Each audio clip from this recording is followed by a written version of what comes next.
बहुत शुक्रिया ज़िल की टीम का, आप तशरीफ़ लाए। चतराल मेरा पदरी गांव या शहर ज़रूर है, लेकिन उसके साथ मेरी बचपन की बहुत सारी यादें वाबस्ता हैं। मुझे याद है जब हम 1985 में चतराल बायर गए थे, तो हम पेशावर से बहुत ज़्यादा, हमारी एक अजीब सी फीलिंग थी कि जी अगर हम लाहौर जाते हैं तो गाड़ियों में, तो वो बहुत कितना एक नया एक मॉडर्न शहर होता है, तो यहाँ तो हम जहाज़ में जा रहे हैं तो ये तो बहुत ही मॉडर्न होगा। जब जहाज़ से उतरे चतराल शहर में, तो वो पूरी पहाड़ी एक वैली सी और पहाड़ों में घिरा हुआ और खुश्क पहाड़, तो बड़ी हमें तंगी महसूस हुई कि ये हम किधर आ गए। तो अबू ने कहा नहीं, आगे बहुत ज़बरदस्त है। तो फिर हम जीप में चतराल से ग्रीम लस्ट, जो रेशन के करीब, रेशन बिजली घर के करीब बुनी, शॉर्ट ऑफ बुनी इलाका है, वहाँ पहुँचे। वहाँ पे हमने रात क़याम किया और अगले दिन गुजार के रात को 12 बजे गांव से ओवीर, लोटोवीर से एक मेरे एक मामू थे, उसका घोड़ा आया और वालदा हमारी उस घोड़े पे सवार हुई और हम बच्चे वालिद के साथ पैदल हमने सफ़र शुरू किया और सुबह 7 बजे हम उन पहाड़ियों को चढ़ के अपने गांव पहुंचे। और हमारे लिए वो हैरत, वो काले स्याह लकड़ियों के घर और वो हमारी दादियाँ जो हैं, वो जो नस्वार का इस्तेमाल, जो हमारे लिए सब हैरत की चीज़ें थी। लेकिन हम 3 महीने रहते थे, वहाँ की स्कूलिंग, वहाँ की जो तकालीफ, वहाँ की ज़िंदगी। फिर मुझे याद है 1990 में पेशावर के स्वीकारनो चौक में, खैबर बाज़ार में हमने भूख हड़ताली कैंप किया था। और मैं उस वक़्त द यंगेस्ट फ़र्द था जो 14 साल की उम्र में भूख हड़ताल के लिए बैठा था स्वीकारनो चौक में कि लवारी टनल बना के दो।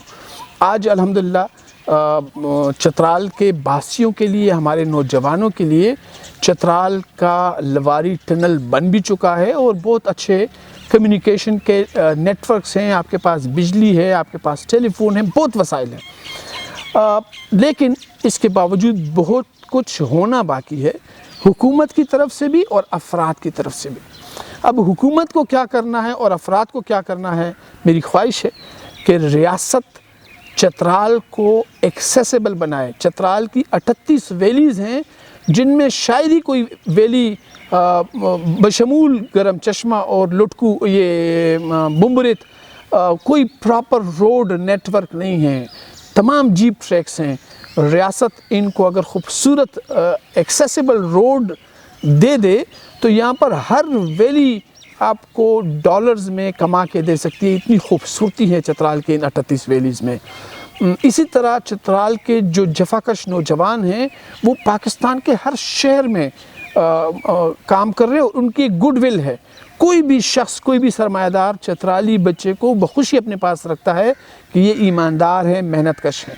अब ये जो वसाइल हैं, इसको मल्टीप्लाई करना कैसे है कि आपने अपने मकामी नॉलेज को ट्रांसफॉर्म करना है, अपना ज़रिए माश बनाना है।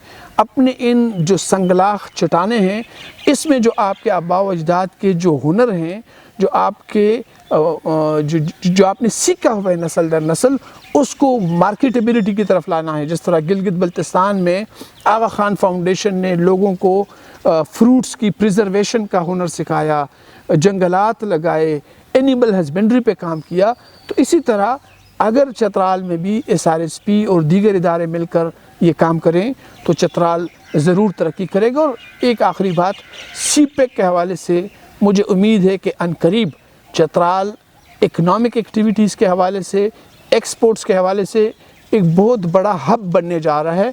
इसमें 2-3 ऐसे पोटेंशल्स हैं जिस पर काम हो रहा है और इंशाल्लाह अनकरीब चतराल के नौजवान बाहर जाने की बजाय बाहर से नौजवान आकर आपके साथ मजदूरी करेंगे, अगर आपने इस टाइम को यूटिलाइज़ किया और उन तालीमी शोबों की तरफ गए जो आप अपने इलाके की तरक्की के लिए इस्तेमाल कर सकें। आप दूसरों की यानी अगर चतराल में मिनरल्स हैं तो जियोलॉजी में जाएं, चतराल में जानवर मवेशी पालते हैं तो एनिमल हस्बेंड्री की तरफ जाएं, मवेशी हैं तो आप प्रोसेसिंग की तरफ जाएं, एग्रीकल्चर की तरफ जाएं। तो वो तालीम हासिल करें, वो कसब, वो हुनर सीखें जो आप मकामी सतह पर इस्तेमाल में ला सकें और नौकरी की बजाय कारोबार का सोचें।